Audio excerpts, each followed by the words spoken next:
Welcome to the Total Soccer Show and a very special episode that comes but once a year. Please join us on the red carpet for the annual Total Soccer Show End of European Season Awards, or the Toties, as all the cool kids are calling it. Today, we're handing out awards for the best players, teams, managers, moments, stories, and much, much more. So stick with us for the most glamorous episode on the podcast calendar. My name's Ryan Bailey. Joining me today, looking suited and booted, it's Mr. Taylor Rockwell. Hello, Taylor. Hello. I continue to be regretting putting on the suit jacket in the small, poorly ventilated room. We're going to see how long this episode goes and if I pass out during it.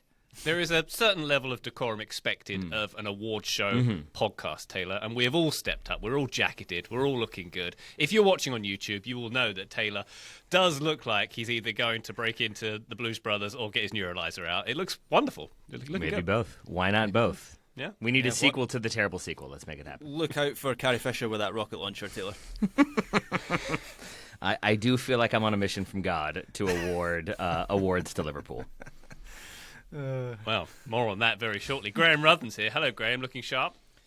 I mean, not as sharp as Taylor. There's a weird vibe going on between all of us, where Taylor is very much, he is dressed for the red carpet. Ryan, I don't know what you like. Game show. I like a game show host. Magician or something. I don't know what I am, like used car salesman. There's a weird, it's not quite unified between the four of us. Yeah, but that's just Ryan's general vibe. That has less to do with the outfit. Ryan does kind of have a Price is Right aura about him, doesn't he? I never really considered that. Yeah, I want to be clear. We all showed up in normal show attire, and Ryan's response to that was, Ryan was also just wearing a T-shirt. His response was, I'm disappointed that no one showed up in a tux. Taylor said, I can go put on a tux, give me 5 minutes. I said, trying to lower the level, what if we all put on suit jackets? So three of us go and put on suit jackets. I did opt for a floral tie with a maroon shirt and a Smokey Bear hat, just to really pull the vibe together. Ooh. Three of us put on suit jackets, and Taylor does decide to go full on Mission Impossible over here and just completely dress to the nines. So I just want to establish sort of how this all went down and who's trying to show up who. That's all. I mean, the reality, Joe, is I always have this on. I just usually cover it with the T-shirt, and then I rip it away when the situation requires. That's how you're always prepared for cocktail parties. It's a great point. Yeah. Mm-hmm. Do you know How I Met Your Mother? Barney had the pajamas that were a suit. Taylor sleeps in that suit. Yeah, that's a show I've seen. Yeah. It's not. I haven't. Good. Well, if you had seen it, you would know that you don't wear a baseball cap with a jacket, Joe. Oh, goodness me. If you think that's the only fashion faux pas I have going on right now, you are sorely mistaken. He's not even wearing trousers. We're all wearing shorts. Neither am I. It's the summer. It's fine. Patreon.com/Total Soccer Show, by the way, if you'd like to support us and our sartorial efforts on our bonus feed. You get bonus episodes, bonus video, and access to our Discord server where we can talk about our awards and much, much more. Coming to the feed this week, we've had lots of good stuff about the USMNT, and also we're going to be talking about the American Player of the Year bonus category for our awards going to TSS Plus, the American Player of the Year. Gianluca Busio ain't going to know what hit him. We're going to have to get that award mailed out very shortly. Patreon.com/Total Soccer Show, please, and a thank you. All right, it is my esteemed pleasure to kick off the annual Toties. Let's start off with the big one, Joe. Best team. Now, if I'm going to predict what Joe's going to say, is it going to be the one that won the Champions League or the one that he wishes was in the Champions League finals? One of those two, right?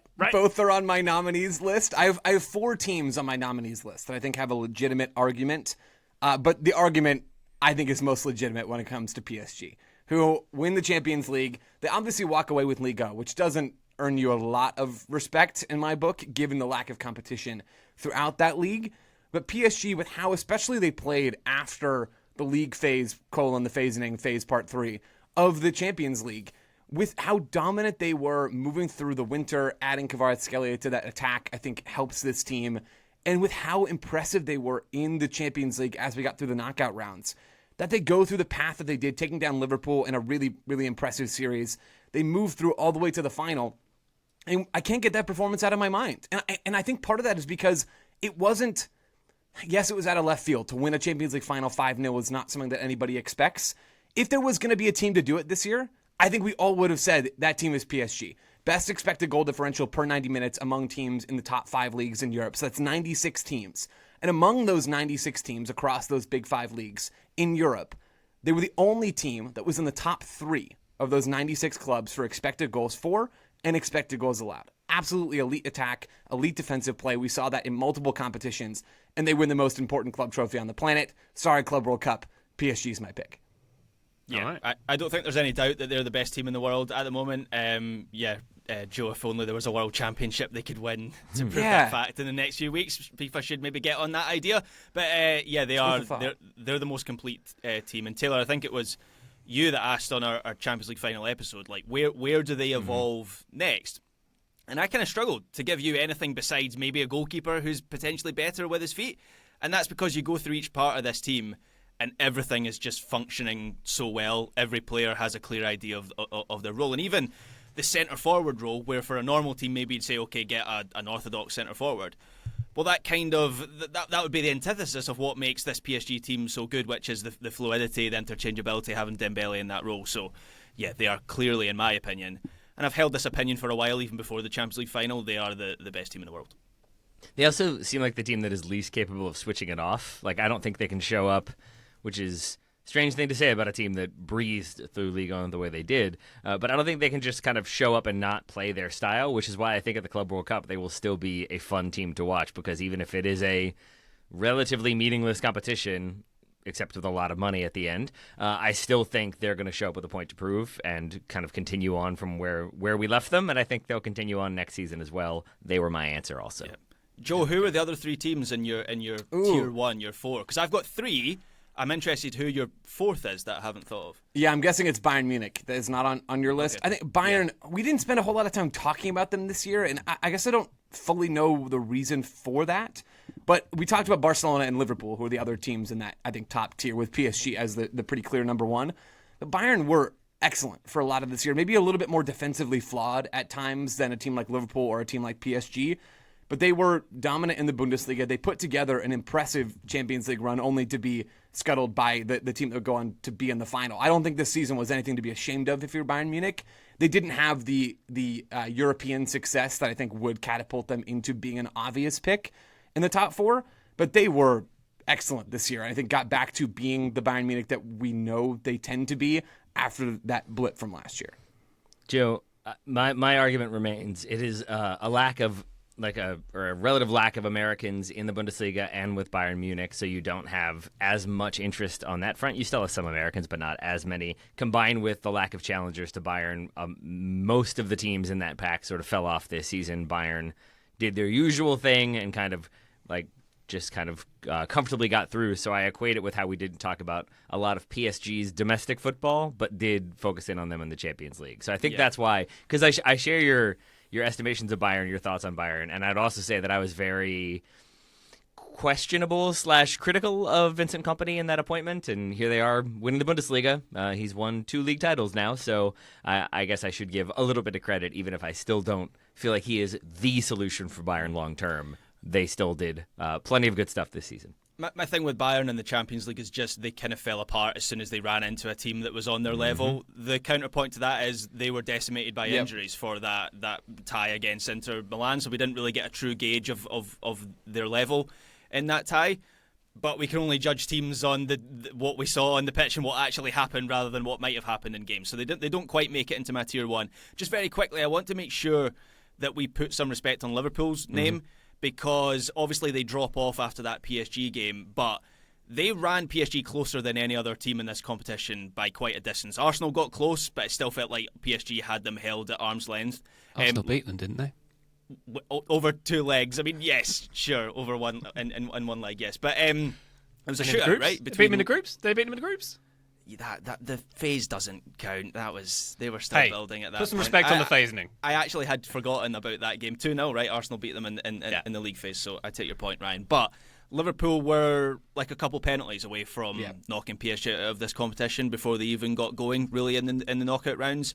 And Liverpool, for the first, up until that match, for the first 2/3 of the season, domestically and also in the continent and the cup competitions, were absolutely unstoppable. The pace that they were setting was unreal. It was historic in Premier League terms. So I just want to make sure, obviously recency bias is a thing with a couple of these nominations, but Liverpool, over the balance of the season, were absolutely incredible as well. Here we go. Congratulations, PSG, getting the Toti for best team. Let's go to another category, a massive one, best player. So, Graham, I'm thinking among the nominees, we're probably going to have names like Mo Salah, Rafinha, There's a lot of buzz around AC Wimbledon's Miles Hippolyte this season, but I'm assuming there's one guy in Catalonia who might just take the biscuit here. Yeah, it feels somewhat wrong to say a 17-year-old has been the best player in the world for a season. But when I think about moments no other player in the world could have produced, I think Lamine Yamal has to come out on top. Barcelona are so reliant on him to score and create and basically do everything from that right side. I think that clipped ball to the back post that he plays like multiple times in a match is the most dangerous ball in football at the moment. He has scored some outrageous goals over the course of the season. He's got that Arjen Robben quality of, you know, he wants to cut inside and curl one into the top corner, but you can't stop him. And when he did miss games this season through injury, Barcelona weren't the same team. So congratulations, Lamine Yamal, at 17 years old. You are the best player in the world. You have completed soccer, basically. Yeah. Taylor, do you concur? There's no one really gets close, do they, this year? I do concur, ultimately. I think Mohamed Salah has a really good argument. To be the top scorer and I believe the top assist getter in the Premier League, lifting this straight from ESPN, his combined 47 goals and assists matched the record set by Alan Shearer and Andy Cole. They both did it in 42-game seasons. I believe he also attempted more shots, created more, third most chances, in the league, and completed the most dribbles of any player in the Premier League by a good margin. I think Jeremy Doku was second with 18. Salah was top with 28. So you have the best dribbler, goal scorer, assist provider in the Premier League. I think that deserves a shout, especially when it ends up with them winning the league. But I think there's a pretty compelling argument for everything Lamine Yamal does, and it is that individual difference-making ability. When it seems like nothing is happening, he can somehow dribble through a triple team to find a way to score, and he has that Messi about him in that way. So I was fully ready to give this to Mohamed Salah with an honorable mention to Scott McTominay, which is where I thought you were leading, Graham. But I'll have Lamine Yamal. That's fine. Save that for later. Wow, I did not expect this. I've had Mo Salah, and I don't know how close it is. Lamine Yamal authored some amazing moments this season. That's undisputed. I'm back on your frankly, team, at this Joe. point.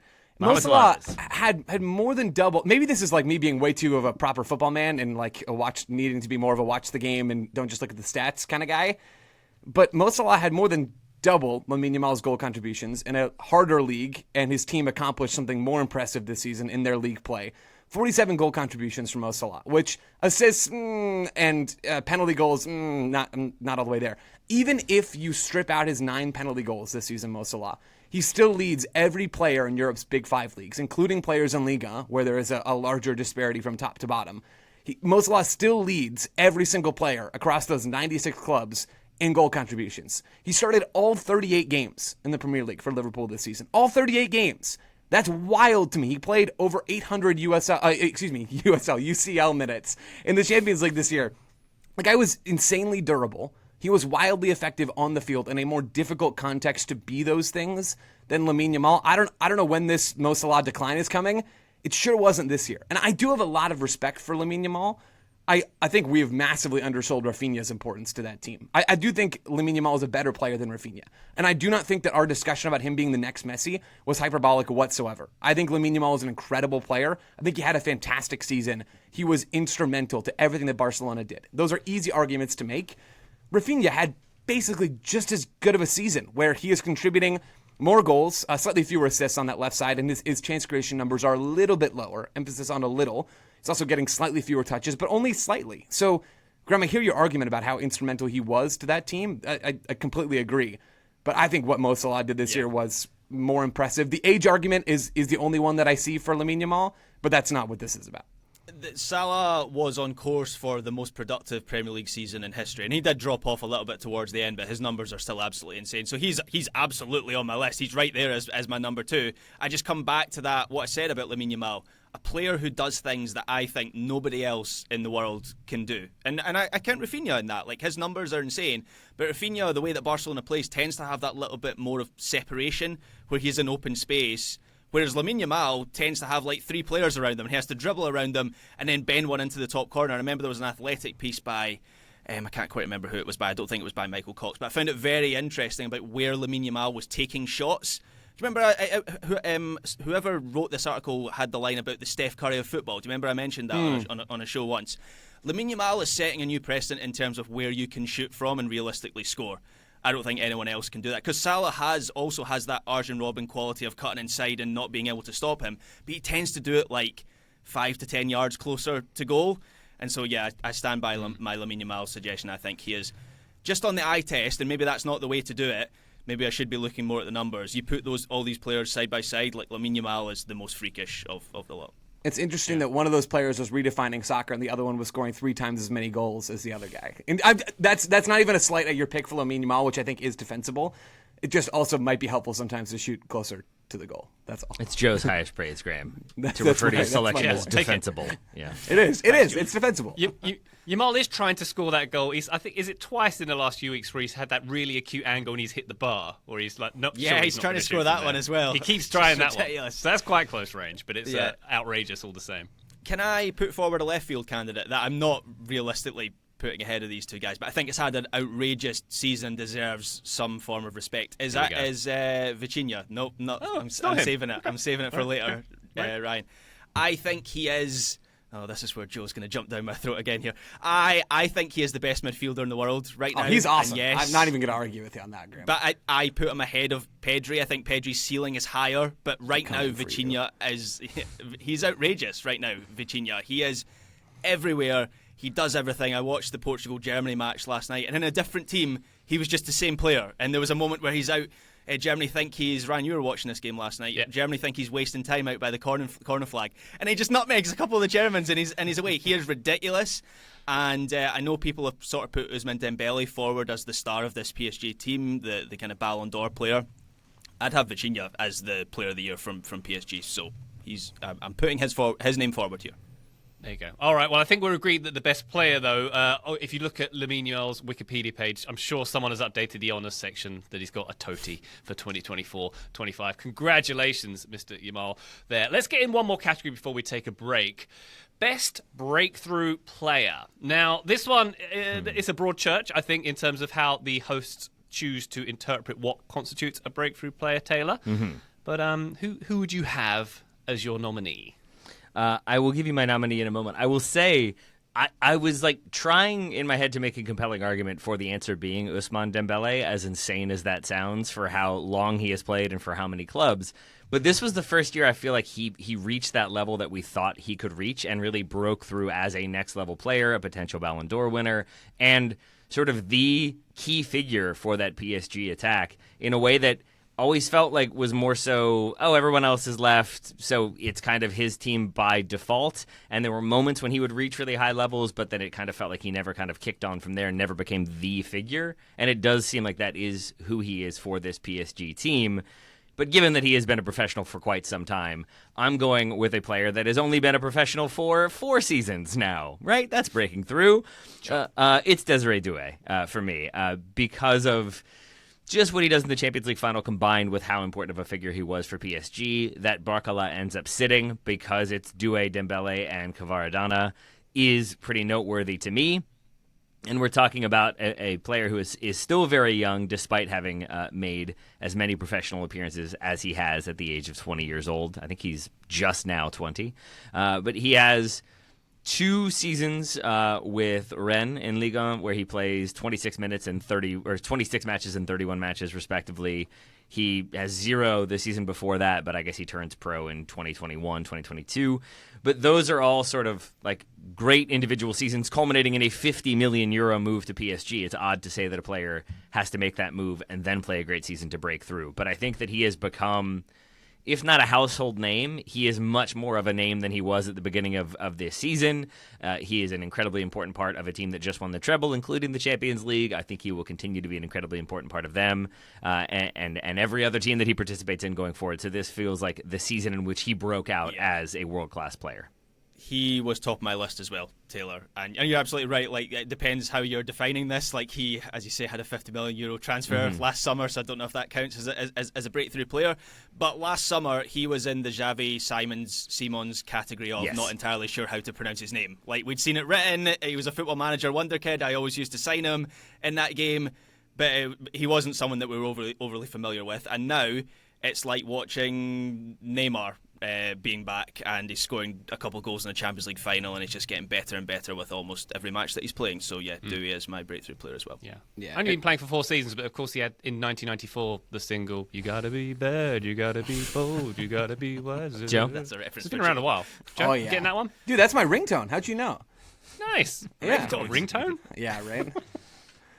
Yourself there, Joe. These are great. Dewey's a great pick, and Dembele is actually a phenomenal shout, Taylor. I think that's a really, really good one. Could we on the fly? Sorry, Joe. Like No, it's okay. redemption of the season. Maybe Dembele as redemption. Rafinha would be in there as He's got to as fight well. Big Scotto as well, so that's that's true. there's another one in there. Competitive Yeah, category. I love that argument that you made there, Taylor. I'm really sympathetic to that. My top answer is Miles Lewis Skelly, but I think Desiree Doué is a phenomenal that's good. answer, and Miles might is be good. the better one because it is really hard to find attacking players who can do what Desiree Doué can do, and I would prefer to have one of those players on my team than Miles Lewis Skelly. Still, I think it has somehow gone under-discussed how much of a unicorn this guy is. 18 years old, started 15 of Arsenal's last 21 games in the league, a ton of Champions League minutes in the biggest games of Arsenal's season. Sent off in 10 of those games. Yeah, I mean, that's the pirate in him, Ryan. You can't take that out. He'd never set foot on the Premier League until this season, on a Premier League field until this season. Just came on so strong this year. I was really, really impressed with him as basically an elite center mid who can also defend as a fullback. I mean, he's defending as a left back for Mikel Arteta, and that's how he breaks into this team because they needed bodies in that spot after all their injury problems in that part of the field. And all of a sudden, you fast forward 3 months, and he's in possession as like a single pivot and build up and receiving the ball in tight spots and progressing play like he's been doing that his entire life, which, I mean, he has. But to do it at that level and also provide some defensive contributions, the number of players on the planet that give you that kind of flexibility and that kind of production across 2 spots, I mean, it is crazy low. The number of players on the planet that can do those things as a teenager is, approaching 0. And Miles Lewis Skelly is one of the people that makes it not 0. He's amazing. Truly. So good. Yeah, that's a great shout. Joe hadn't thought of Lewis Skelly, but he absolutely would have been on my list. In a similar vein, someone who has followed a similar career path, maybe not quite as good, but Nico O'Reilly for Manchester City, who is also an attacking midfielder who's been used at left back for Man City, has become a first team player for them, so he might make it onto my list as well. And then just a couple other candidates, Morgan Rogers. Now These are all pirate names, by the way. Nick O'Reilly, Morgan Rogers. These could all be pirates. This is great. Yeah. I've got Jack Sparrow next on my list. It was what a year for him it was. Anyone with a black beard? Brian Mbeumo, he's got a big bushy beard. Maybe he could be a pirate. But Morgan Rogers is on my list. Similar to Dewey, we're maybe stretching the definition of breakthrough because he did join Aston Villa for like £50 million, not January there, but the January before. But coming into the season, I remember previewing Villa and saying they needed a dribbly, creative player in the 10, and Morgan Rogers became that player for them over the course of the season. And then finally, just over to La Liga, so we're not overly Premier League centric. Joan Garcia, I mentioned him on Monday's transfer episode. He hadn't started more than 1 league game for Espanyol before this season, but he was outstanding for them. He's now off to Barcelona, and Barcelona and Spain feel like they've kind of got a generational goalkeeper there, so Garcia, I think, deserves a mention. And Dean Huijsen as well. He had a great year as well. There we go. Lots of great nominees. Are we going to give it on balance to Doué? What do we think? Or is that recency bias? Not sure. He is the best player in this list. MLS is a true breakthrough player in that he hadn't played until this season. So if we're sticking by the definition, maybe it's him. But Doué is an absolute star. I think it might have to be MLS then, because Joe stuck to the rules. Yeah. Compelling. I like it. There we go. All right, let's take a quick break. When we come back, we're talking about the best signing of the season, the best manager, the best goal, and much more. Join us then. Total Soccer Show, welcome back to the annual Total Soccer Show end of European Season Awards. Let's go now to the best signing of the season. Taylor, how do you feel about Nikola Milenkovic at Forest being among the best signings of the season? Forest could probably fit into a few categories. I think maybe so. We're going to talk about today. But, Why would you make that argument, Ryan? For Forest or for Milenkovic? For Milenkovic. Good. Him and Murillo, good. Big reason for Forest doing well. There you go. Perfect. That's it. Are we done? Should we move on? I think there's a very compelling argument for him and for Murillo and for Nottingham Forest for many different categories. I did not have them, though. I had a name that Graham just said before we went to break, Dean Howson of Bournemouth. That's the one for me. Nope, not Scott McTominay. Sorry. Set you up, Taylor. You did, and I chose to avoid it just to annoy you. But no, Dean Howson is my answer. Bournemouth bring him in from Juve for around, I think, just under 20 million euros, and then he becomes a critical and important figure for that defense as they go on to finish in the top half, which is not a thing I think many people expected them to do, given the amount of talent in the Premier League and the amount of money spent, and is such an ever-present fixture and is so strong that Real Madrid trigger his, I believe, 60 million euro release clause. He only just turned 20 in April, so for Bournemouth to bring him in for under 20, for him to be basically every game starter and incredibly important player for them, and then for them to make a 40 million euro profit in one season, no small feat. It's a pretty good signing, in my opinion. That's really good. The 3 times value flip is very good in one season. That'll work. Scott McTominay also fine, though. Graham, go on then. McFratame. I have to shout out my adult son, McFratame or McTerminator or whatever he's called these days. Player of the season in Italy. He was the driving force behind that Napoli team that very few believed would challenge for the Scudetto, never mind win it. And for me, personally, as a Scotland fan, it's just been so rewarding to see him harnessed in a way that gets the best out of him as a player, because that didn't always happen at Manchester United. He cost £25 million, which now you would have to say is an absolute bargain. So yeah, for me, and look, I don't even think I'm being overly biased here. Like I think he's quite clearly the signing of the season relative to the expectations of a team. If you take him out of that Napoli side, I think they lose not just a lot of cutting edge, but like spirit through the centre of that team. He is very much Antonio Conte's guy in that team. So yeah, I'm delighted that he had such a good season. It's a great pick, Graham. That he's at the top of my list as well. I didn't think, as I made pretty clear on the show, that Napoli were going to win the title this season in Serie A. And they don't win the title if Scott McTominay doesn't have the year of his life, right? 12 goals between him and Lukaku. They effectively replaced the production they'd gotten last year, which was, granted, a pretty bad season for Napoli. But last year, between Kvaratskhelia and Osimhen, the attacking replication for Napoli is so impressive. And I didn't think that was going to come from Scott McTominay. And that's what you're talking about, Graham, is the fact that he's been allowed to range further forward and to be such a pivotal player for this team in the attack with the timing of his movement, his physicality on the ball. He's also clever on the ball. I mean, Napoli don't make the history that they do this year without him. So I think he is my pick for this as well. I do want to take us in 2 other directions that haven't been mentioned very briefly. The first one, and I'm really tempted by this one, but we've given PSG a lot of love. João Neves, 60 million euros coming over from Benfica. It's a lot of money. Not for PSG, but it's a lot of money. Becomes a starter in central midfield for them and plays a ton of minutes en route to them winning the Champions League. And what he does complements Fabian Ruiz and Vitinha so well, because he's going to do the dirty work in that midfield, but he's not just going to do the dirty work. There's a moment in the Champions League final where he's just picking the ball out of the air and can also do some of the technical stuff as well. He is the perfect third midfielder in that team, and I don't think this PSG team works nearly as well without him in that group. So he's on the list. And the other player that tempts me but came too late is Marmoush to Manchester City. I think he is going to be awesome for a resurgent City team next year. How resurgent they are, I don't know. I'll worry about that in August. But for now, Marmoush and the impact he had in that second chunk of the season, he will come up one more time on my list. I'll just put it that way. Oh, yeah. He will. And not just in the second half of the season, Joe. It feels like maybe he should be a Player of the Year candidate as well, given what he did at Frankfurt. He's just split it over 2 different clubs in 2 different leagues, right? Where between the 2 he scores 28 goals between the Bundesliga and the Premier League. So, he was on my list as well. João Neves also on my list. I remember exactly, not to give myself too much credit, but I remember exactly what I said last summer. Joe, I know you were very much on the João Neves hype train as well. Last summer I said every so often you feel it with a player that's just guaranteed that no matter where they go they're going to be successful. I felt it with Haaland, felt it with Jude Bellingham, felt it with João Neves as well. And the scary thing about him is that he can get even better. He can get more purposeful playing forward and affecting the game ahead of him. So this season I think is just a start for João Neves at PSG.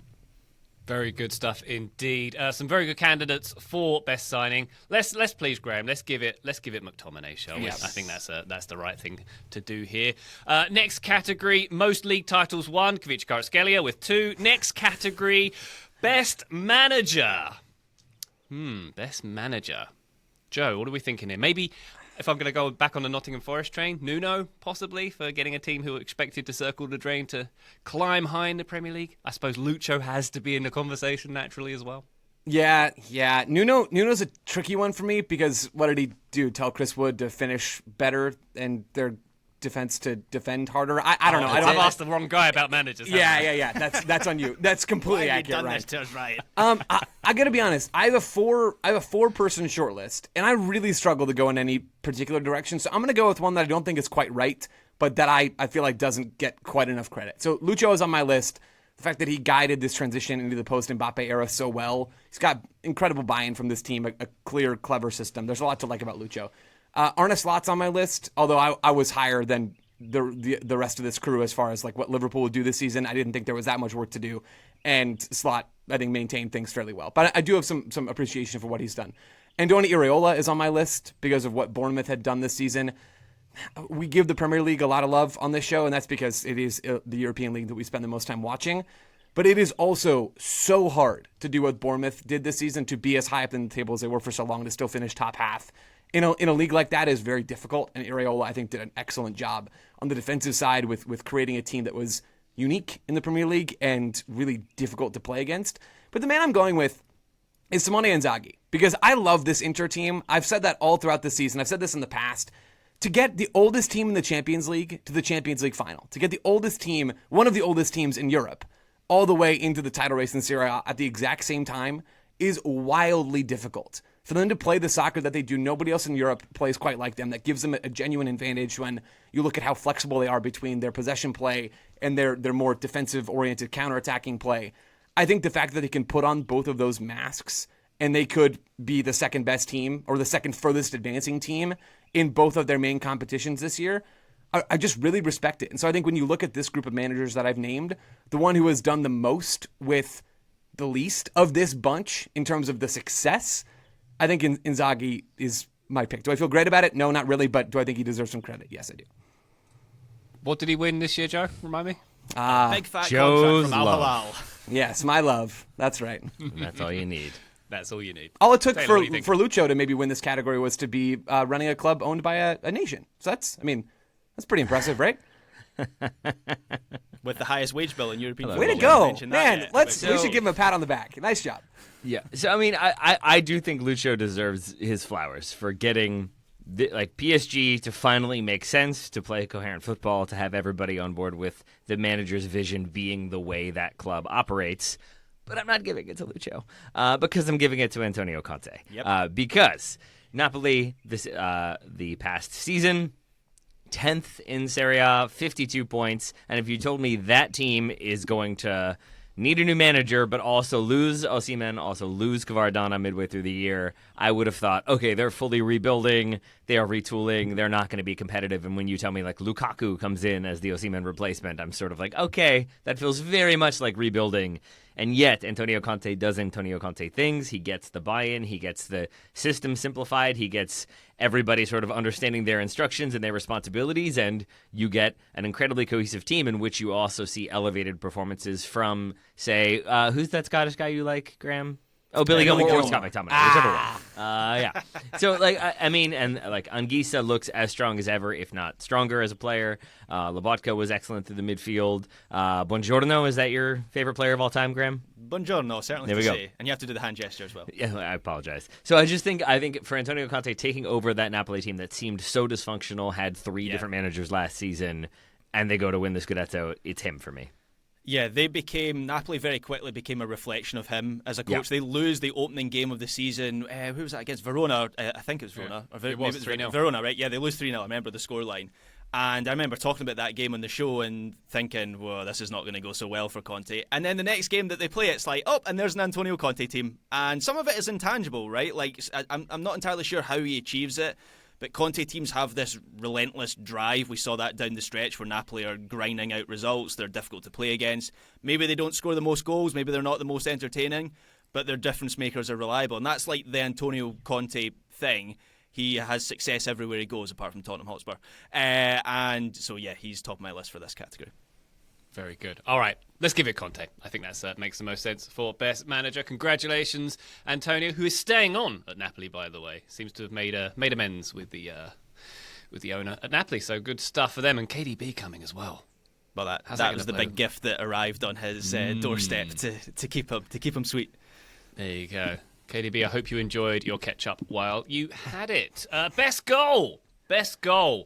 I've got a 3-goal nomination list, and this is where I think a character that Joe mentioned earlier comes back in, possibly. So I think this one Premier League goal of the season, Omar Marmoush against Bournemouth. What was that? It was only like a couple of weeks ago. Yeah, it was last it? month. There's some recency bias here, but it's just one of those hits that stays hit, as the cliche goes. Long distance, my favourite kind of goal. I would argue the long distance into the top corner.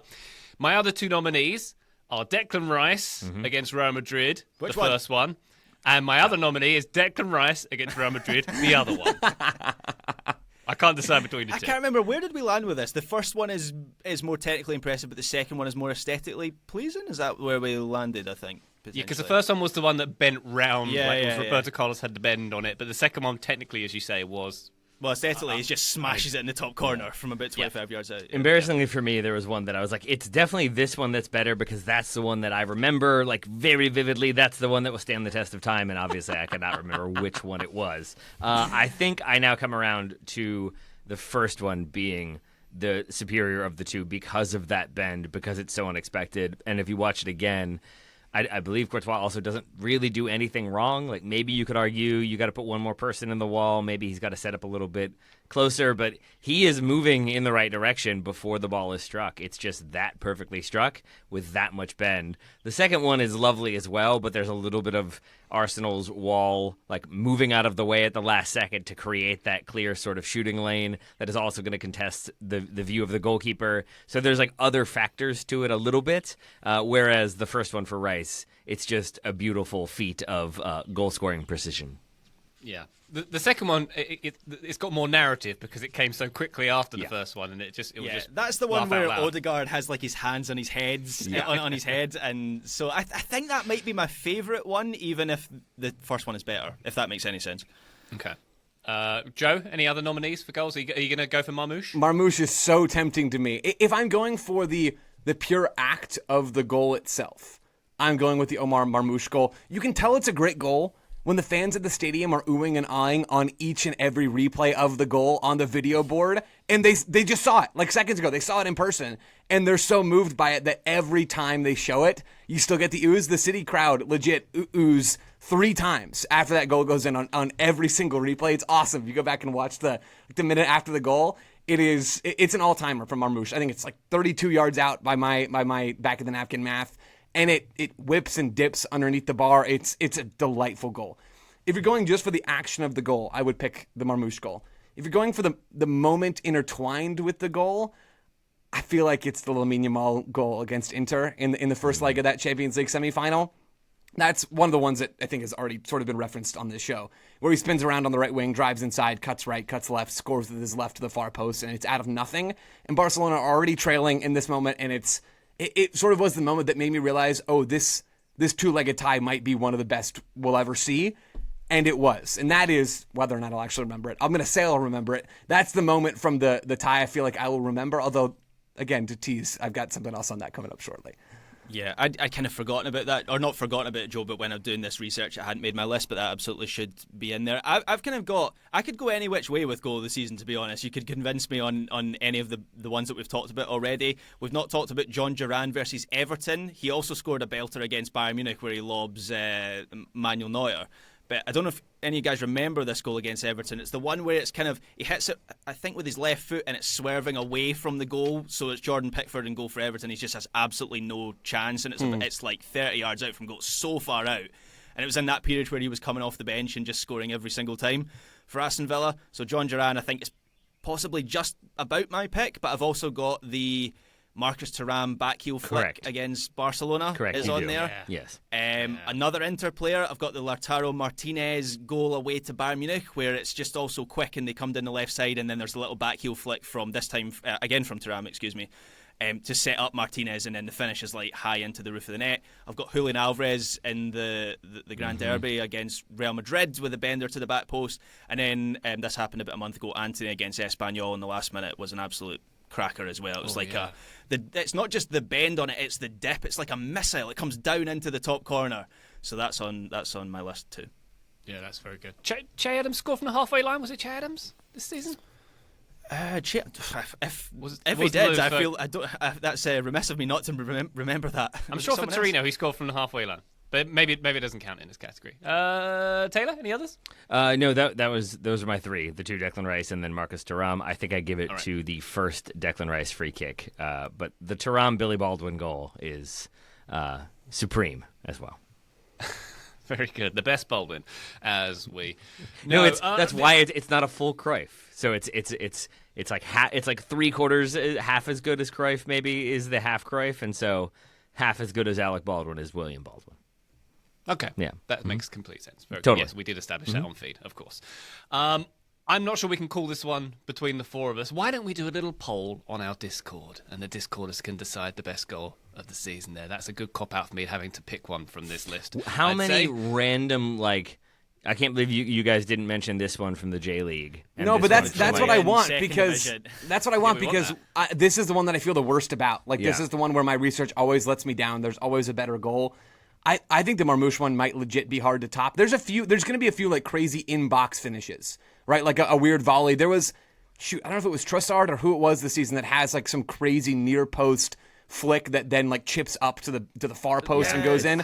They're like Harry Wilson for Fulham, I think was that was match of the day's goal this season. Maybe that's the one I'm thinking of. So there's going to be some good stuff that we get in the Discard. Yeah, there's one I saw that now I cannot remember, but it's a center back who does a standing scorpion kick, which is definitely something I've never seen before. He reaches behind him and hits it with the studs of his right foot and then puts it over his shoulder and into the back corner. And that is an amazing goal. I think it was in the Brazilian League, maybe. That was a great goal by CCV.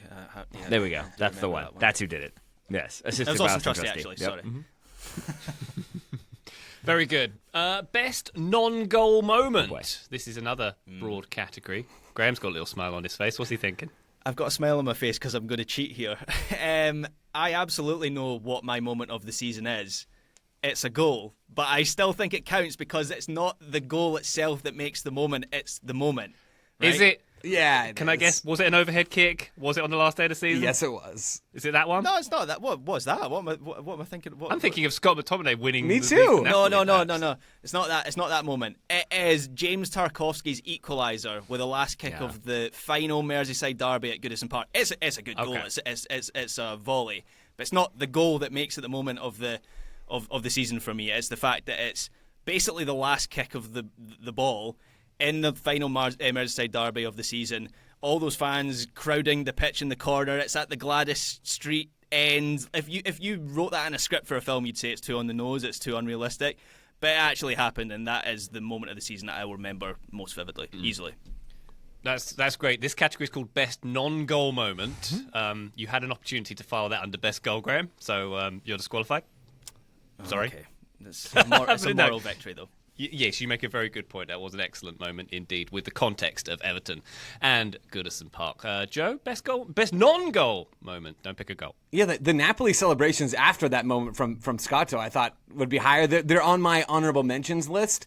I'm yet to decide if my answer to this is the Barca Inter two legs, or if it is more specifically Ray Hudson's call of Jan Sommer's save on Eric Garcia, where he just shrieks. I think the fact that that's the one that's got me the most in this moment means that it's my pick. It's in that 4-3 Inter win in the second leg of the Champions League semifinal. And Barca counterattack, and it's none other than Graham's favorite player, Eric Garcia, who shoots on the break. And Jan Sommer leaps to his left and makes the save. Then there's a one-beat pause, and then Ray Hudson just absolutely lets it fly. It is one of the best moments I can remember of soccer commentary. It got me so good. I love Ray Hudson. That was a great moment. That's my pick.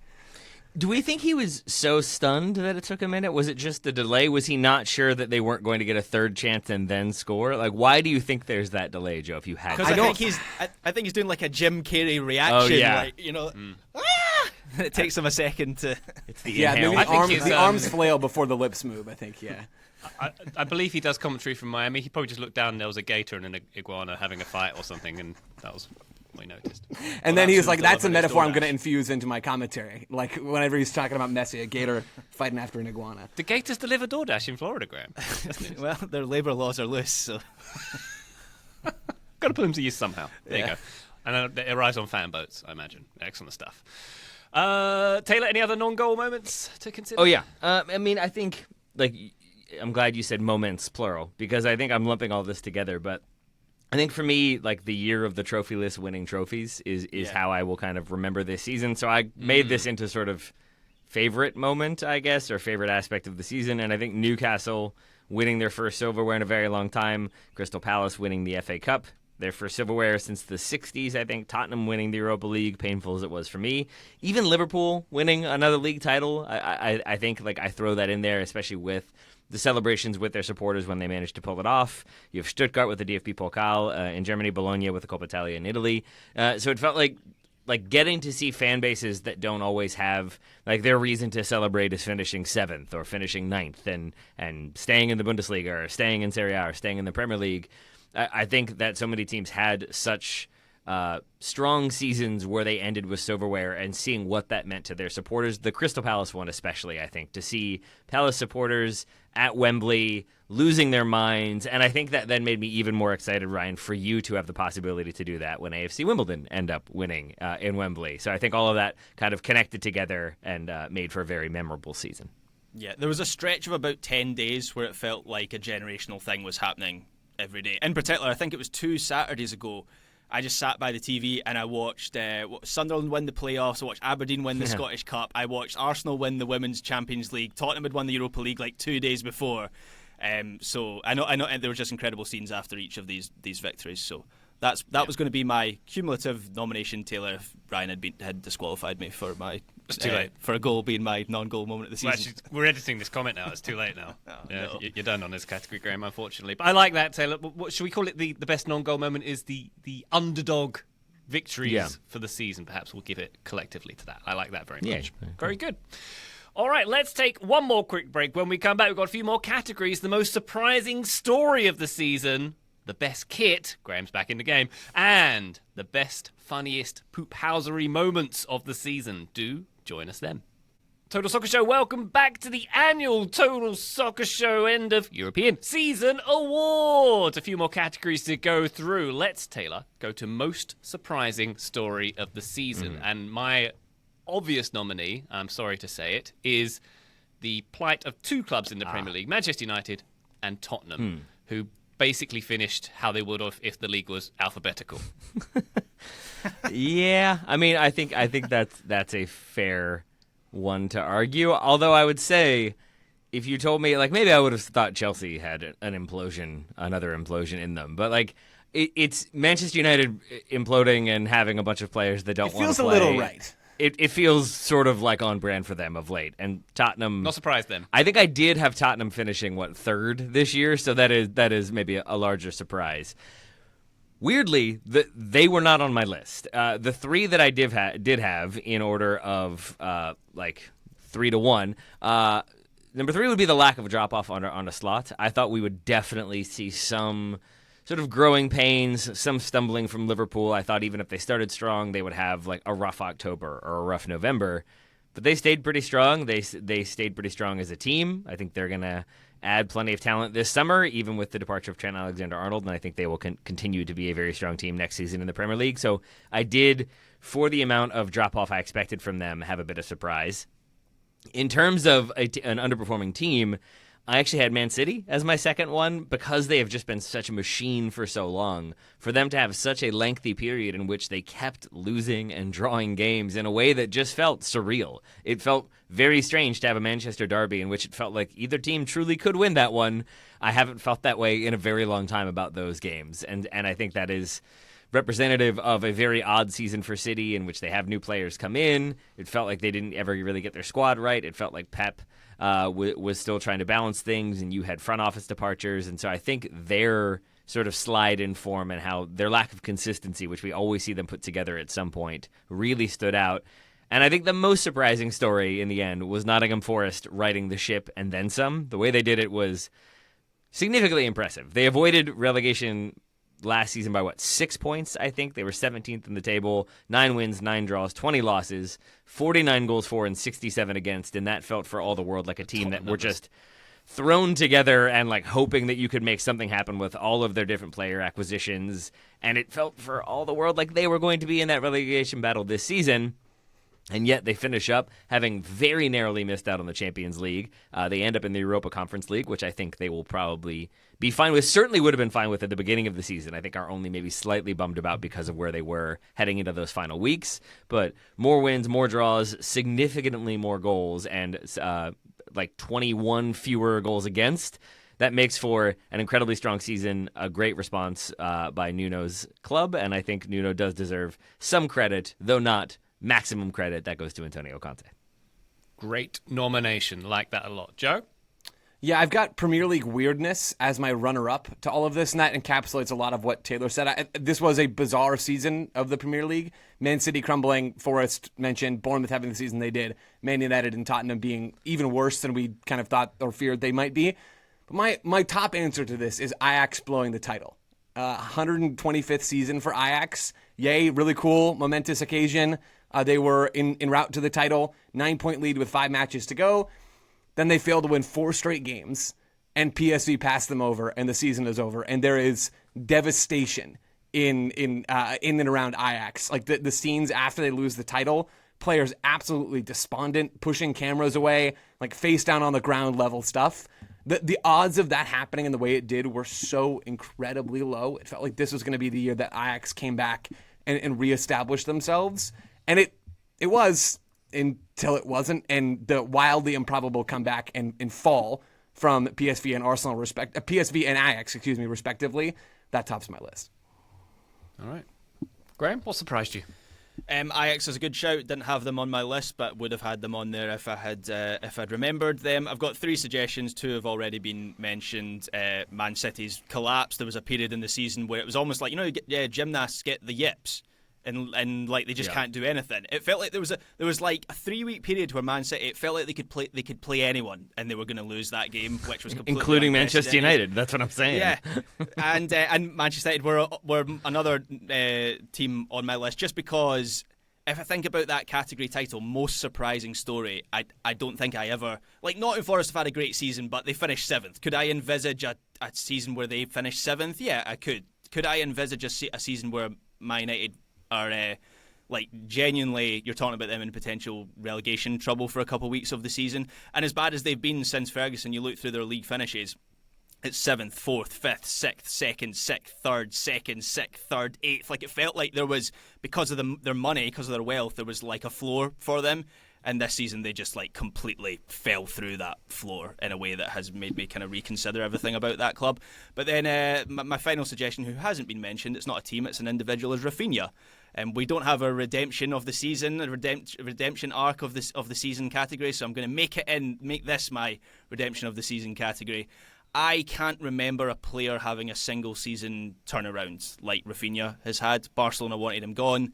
They tried to sell him very openly. He was Barcelona's Antony, and this season he's got 31 goals, 17 assists. He is a genuine Ballon d'Or candidate. So, to go from there to there, I can't quite recall that ever happening before.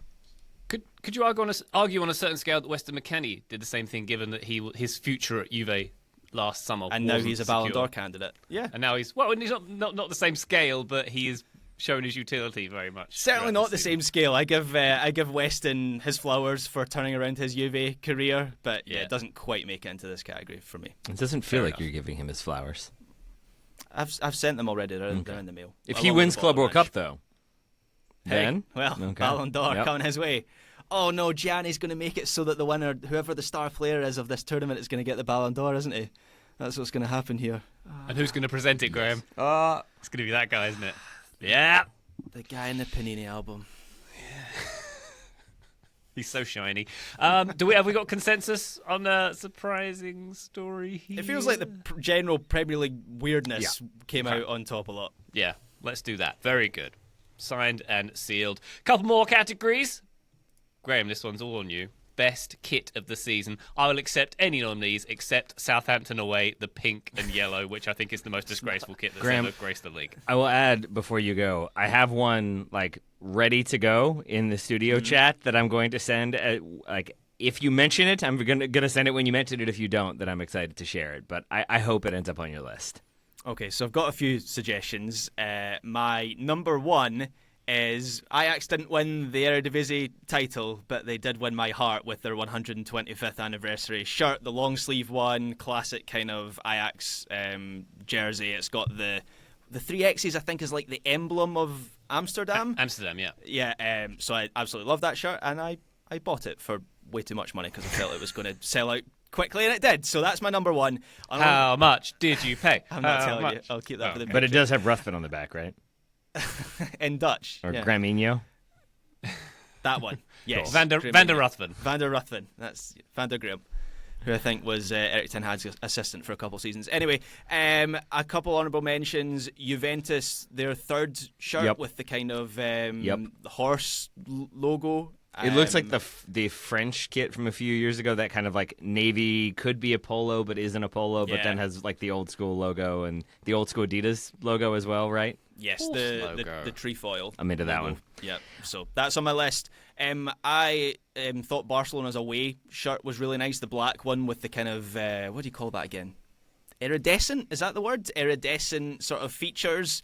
That sold out very quickly. Haven't been able to get my hands on that one. And then finally, Leeds United's away shirt, the yellow kit that they have had this season, which when I watched they won the title in the Championship, when I watched the game where they could seal that title at home, it looked like everyone in Elland Road had been, you know how teams will often give like T-shirts to fans for a special event and they'll all put the T-shirts on. Everyone was in yellow, and I thought, oh, that was nice. Leeds have given them all like commemorative T-shirts. When they zoomed in, they were all wearing that away shirt. I don't know if there'd been a message, but I also read in Soccer Bible that is the third most sold shirt in English football this season, when you consider the size of Leeds. Like, they're a big club, but they're not Liverpool or Arsenal or Chelsea or whatever. And that kind of tells you how that has been embraced by that fan base. So yeah, that's my list. But I like all shirts apart from Southampton's pink and yellow away one. So I'm open to suggestions that I might have forgotten. And the best shirt of all time, Manchester United's green one. Sure. Yeah. We're never going to let that go, are we? Sure aren't. Taylor, that's just my answer. I thought this category was shirt of the decade, and I had the green QR code from last year. Oh, cool. All right, so Joe and I are on the same page because I thought the same thing. But I did have a few honorable mentions. I wanted to give more love to Juve because I love that third shirt. The home shirt, I wish the stripes went all the way up the back. I know why they don't. It's for visibility and being able to see the numbers. But still, if they went all the way up and it was just the full black and white stripes, I would have given it 10 out of 10.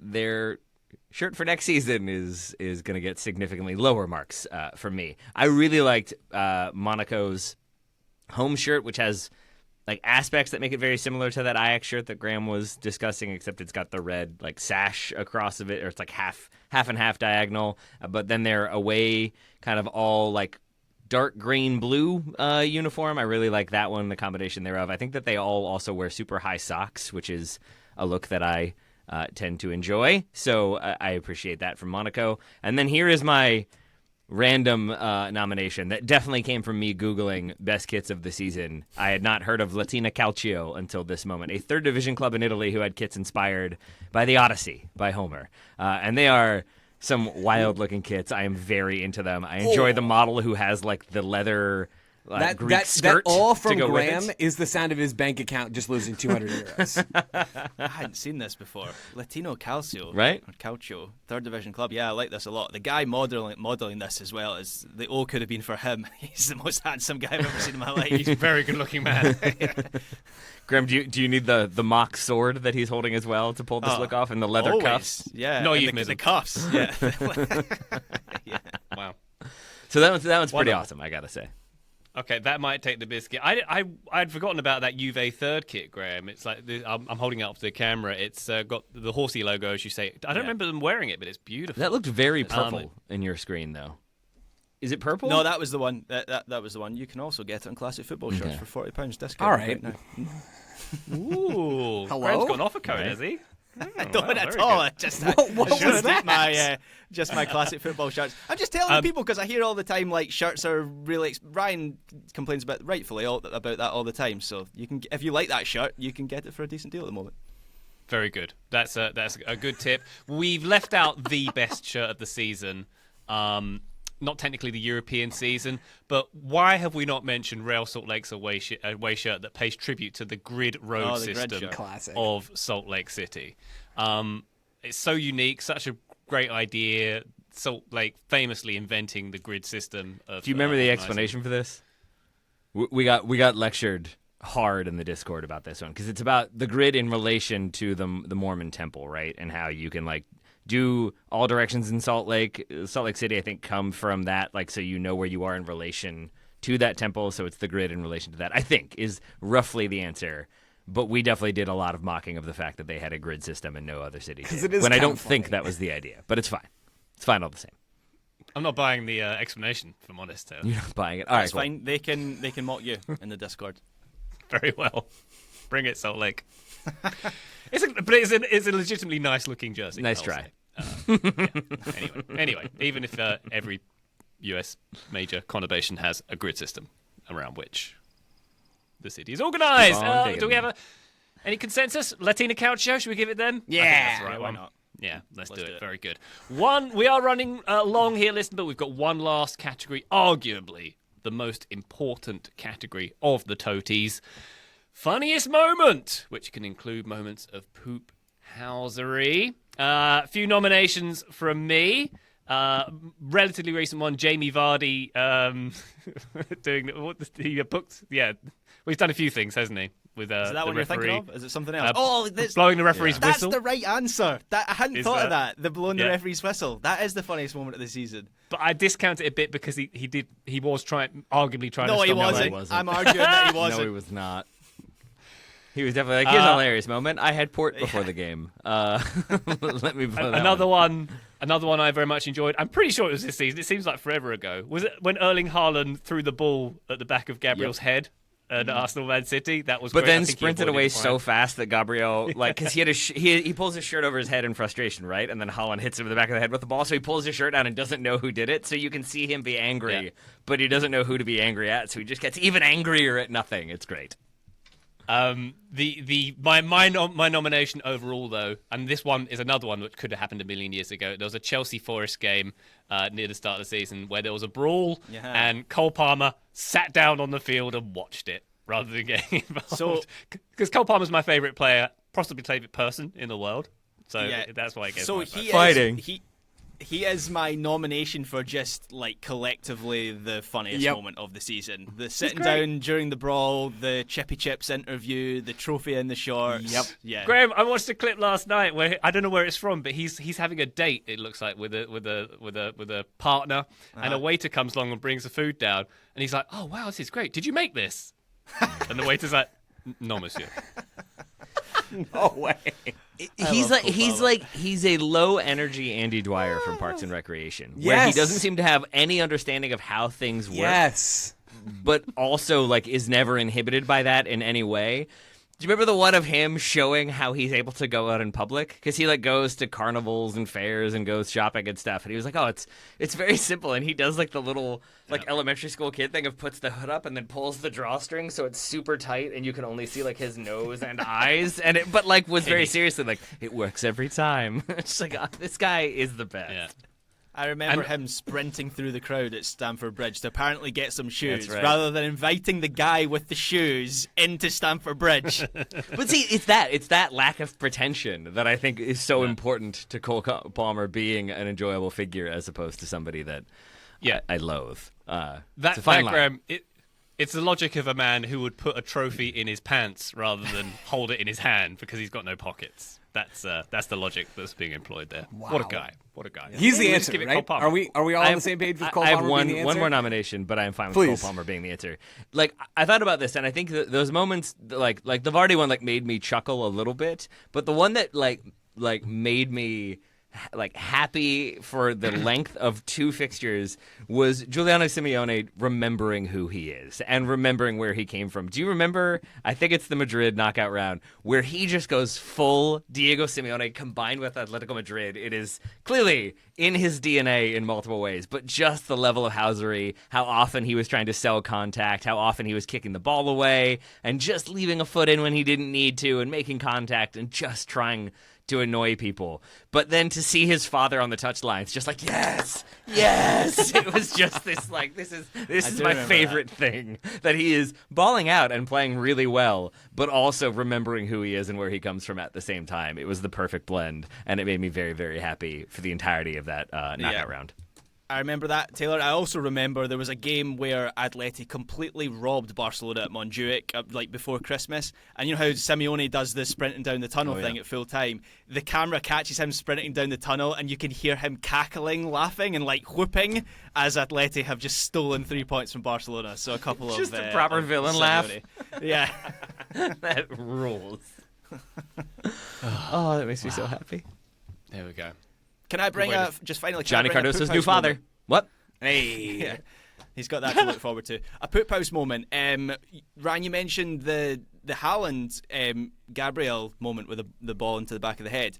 Connected to that is then Miles Lewis-Skelly, second mention on this episode, doing the Haaland celebration when in the, not return fixture because it wasn't a tie, but Arsenal at the Emirates absolutely smashed City. He scores and then he does the Haaland celebration because Haaland had obviously riled them up good in that first game. Did he not tell them to stay humble or something? They played. Like that? They played humble by Kendrick. And they at played the humble end. at the end of the game. Yeah. So that was a good poop house moment. That was a great one. That was the humble game, indeed. Yeah. Joe, anything more? No, Cole Palmer as an entity is the correct answer to this. I sincerely hope that we get another decade and a half of Cole Palmer and that he never changes. There we go. Maybe we should just rename the Toties next year as the Cole Palmers. The Palmer's Door. Or at least working this on that award, like how MLS has every award named after someone, like the Landon Donovan MVP award won by Lionel Messi. Awesome. We should have the funniest moment of the season award be the Cole Palmer award. The Cole Palmer best funny moment of the season. Yeah. It is canon. Thank you very much. Presented by Constant Football Shirts. Offer code Graham. Hey, I'm the only one with And a it's your code Joe. That is the annual Total Soccer Show End of European Season Awards. Thank you very much for joining us on this one, listener. And thank you very much, Taylor Rockwell, for looking so sharp. You are so sharp dressed that ZZ Top would write a song about you. Thank you very much. I appreciate that. I got to grow the beard a little bit more. The Cole Palmer No Pockets Award next season for best performative use of silverware in a celebration. I think that's the title. I think Emi Martinez might have something to say about the name of that category. Hey, that's Manchester United legend Emi Martinez. Thank you very much. Sure.